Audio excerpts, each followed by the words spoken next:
called you 5 times. Why didn't you answer?" Cathy walked in front of Alex as she asked her question in a daze. "What do you want to say?" Alex looked at her. She was acting like a lunatic. He didn't want anything to do with her anymore. "Alex, I was wrong. It was my fault before. After I split from you, I found out that I couldn't leave you. You're the only one who treats me so well without asking for anything in return. Let's start over again, okay?" she pleaded, looking into his eyes. She wasn't lying to him. After the treatment she had received from Billy and Simon Phillips, she now truly understood how good Alex had been to her. It also helped her that she now knew that he was from a wealthy family. Impossible. He didn't feel anything for her anymore, and he didn't know if she had other motives. He looked at Russell and said, "Give her $15,000. "No, I don't want your money. Believe me, I'm serious. I'll treat you well. I'm willing to be with you for the rest of your life," she said excitedly. She missed Alex, who had doted on her and treated her like she was a treasure. "Cathy, don't be silly. Take the money and leave. Don't interfere with my store's business any longer." He pressed the money into her hand. "That's not what I want." She threw the stack of bills onto the ground, grabbed his hand and held it to her cheek. "Alex, did you forget that I'm your Cathy? Don't you remember our time together? You dated me for almost a year and I didn't even let you touch my face. Now that I've let you touch me, can you forgive me? Let's start over. We'll be very happy together." She held his hand so tightly that he couldn't pull it out of her grip. "Let go! How long are you going to keep causing trouble?" He pulled his hand with all his might, causing her to stagger forward. "Why? We used to be such a great couple. You even said that you would protect me forever. Even if I made a huge mistake and hurt you, you said you wouldn't blame me and would always treat me well." She desperately wanted to save their past relationship. "All right, since you want to know why, I'll tell you right now. It's because you were my first love. I didn't know what love was before we fell in love, so when we were together, I just gave it my all. I ended up in a world with only you, and I didn't ask myself if this was real love or not. After we split up, I met Debbie. When Debbie and I were together, it was so different when I was with her. She would think about me and care for me. When she wasn't there, my heart felt empty. Being with her felt like happiness. It didn't feel like a burden. So I started to ask myself if what you and I had together was really love. I think it was just me being a poor loser and wanting to feel some accomplishment. Now that I think about it, it's quite funny. But I don't think we should have any regrets. We all make mistakes when we're young." Alex reflected openly. Cathy was stunned. His words were a death sentence to her hope of rekindling their relationship. Alex would never take her back. "So if I hadn't broken up with you back then, when you met Debbie and Kelly Phillips, would you have left me?" she asked quietly. This was what she most wanted to know. He felt pity while he looked at her. He knew that if she had not broken up with him, he would have remained with her, even if he had met Debbie, Kelly, or any other woman who's better than Cathy.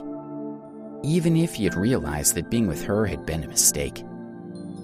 But if he were to tell Cathy this now, her heart would probably be in a worse state. "I think so," Alex said lightly while looking at her.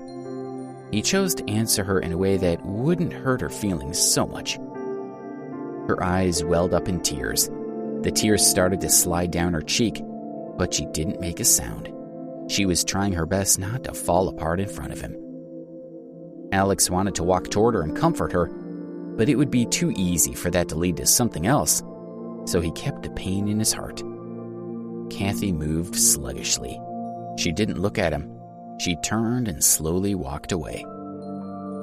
Watching her disappear around the corner, he let out a light sigh. He thought that from that day forward, this woman, whom he had shared so many experiences with, must have finally ended her feelings for him. "You guys carry on with your business. The $15,000 will be split between your bonuses for this month." Alex picked up the money off the ground, handed it to Russell, and left. Half an hour had passed by the time Alex returned to the night market. He stood at the intersection and looked at the bustling crowd. He wondered if Rose and Suzan had already left, so he took out his phone to call Suzan and ask. Rose and Suzan were still strolling through the night market. Rose was still unhappy with Alex's previous behavior. He really pissed me off. Suzan, you saw it too. He was so calm and didn't feel ashamed at all. He seems to think he's worthy of me. Have you ever seen such a shameless person? Rose asked. Rose had been saying those words over and over again all evening. Suzan was tired of hearing them. Rose, stop thinking about it so much. Alex has a quiet personality. It's not like you don't know that. Plus, he already has a girlfriend, and their relationship looks pretty good. Don't make wild guesses, Suzan said. Alex had not told anyone about Debbie's disappearance because no one would be able to help her anyway. He has a girlfriend, but he's still so shameless. He's so disgusting.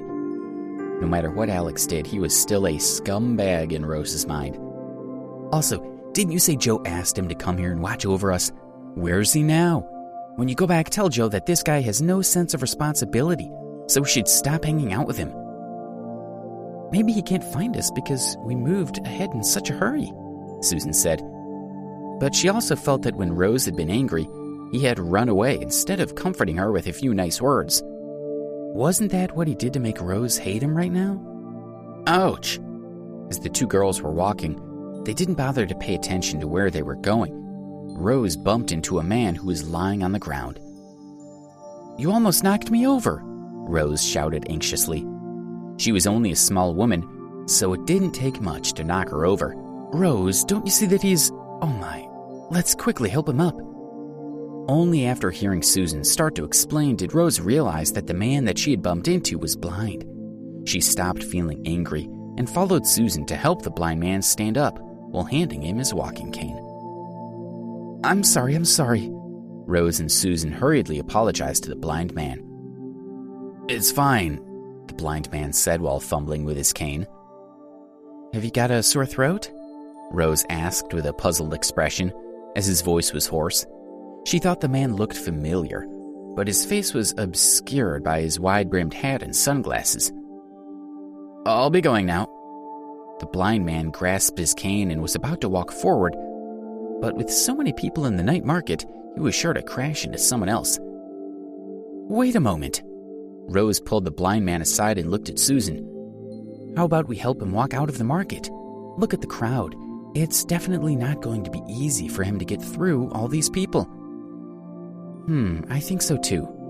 Suzan looked at the man. How did a blind man get in here? Wouldn't this be hard for you and cause trouble for the people around you? She thought. We'll go with you. Rose and Suzan each held one of his arms as they walked him out of the night market. He thanked them in a soft voice.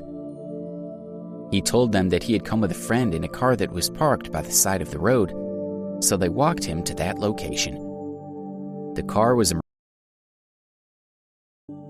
As the two girls watched in amazement, he mumbled that he had his friend's car keys and proceeded to unlock the doors. Ladies, please go sit in the car for a moment and rest. Thank you for walking out with me, he said politely to the pair. Fine, but I don't see your friends around. Suzan and I will be quite worried if you're here alone. Rose had been walking for so long that she was getting a little tired and wanted to rest. Suzan, let's sit down for a bit. Rose opened the back door and pulled her into the car. She saw that the blind man was still waiting outside. She said to him, You come in the car with us for a while. The blind man simply nodded at her. Suzan's phone rang. It was Alex. Hey, Suzan, where are you? Why can't I find you? He asked. Where have you been? We've been walking around the night market. Why haven't we seen you? Suzan was also a bit unhappy with Alex, and he knew that he was at fault. I'm sorry, I had a problem. Where are you guys now? I'll go look for you, he offered. Rose snatched Suzan's phone away from her. Why are you following me? We don't need you. Just go, Rose said loudly. Joe told me to watch over you two. Where are you? Don't let anything happen to you, he said. You're expecting something to happen to us, aren't you? Why would anything happen? Even if something happens to you, nothing is going to happen to us. Rose said sarcastically. I'm not insulting you. I'm just saying that if something happens, Alex tried to reason with her. Now let me tell you, even if something really did happen to me, it would be none of your business. Please don't bother me again, okay? She said. That's what you want, he sighed. You tell me, what's wrong? She asked. While Rose was on the phone with Alex, the blind man had quietly slipped into the driver's seat. Why are you... Suzan saw the blind man insert the key into the ignition. Hey, you're not blind, she exclaimed. Suzan tried her door and discovered it was locked. The blind man turned his head to look at her. You only realized it now? He said with an evil smile as he took off his hat and sunglasses. Lucille Brennan! Rose screamed loudly. The person sitting in the driver's seat turned out to be Lucille, who had previously harmed her family. What's happening? Alex's excited voice came over the phone. Ha! Lucille snatched the phone from Rose's hand and cut the call. He turned to look at the girls and gave them a sinister smile. Please subscribe to the Pocket FM YouTube channel and press the bell icon for instant notification. Check out our channel for more such exciting shows.